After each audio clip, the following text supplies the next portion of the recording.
ថ្ងៃដែលពួកយើងជួបគ្នាជាពេលវេលាដែលព្រះរៀបចំឲ្យប្រៀបបីដូចជាអំណោយនៃក្តីស្រឡាញ់អូនសូមអរព្រះគុណអរព្រះគុណដល់ព្រះវរបិតាដែលទ្រង់ប្រងមេត្តា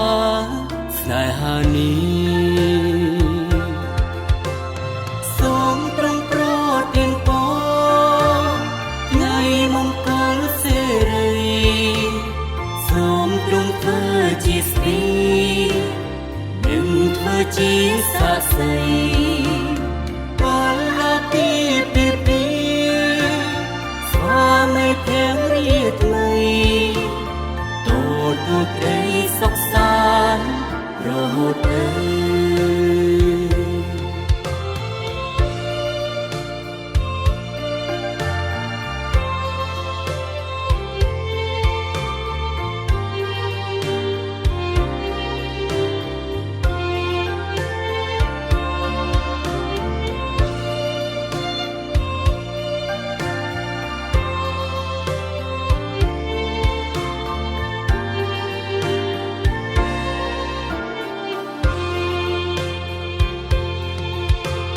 ថ្ងៃដែលពួកយើងជួបគ្នាជាពេលវេលាដែលព្រះរៀបចំឲ្យ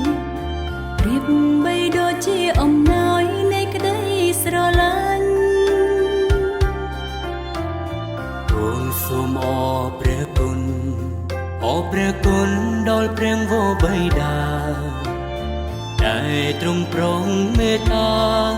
ស្នេហានេះសូមទ្រង់ប្រទានពរថ្ងៃមង្គលសិរីសូមទ្រង់ធ្វើជាស្ទីនិងធ្វើជាស័ក្តិសិទ្ធិពលពី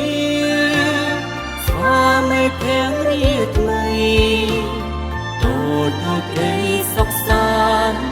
រហូតទៅសូមទ្រង់ប្រទានពរថ្ងៃមង្គលសិរី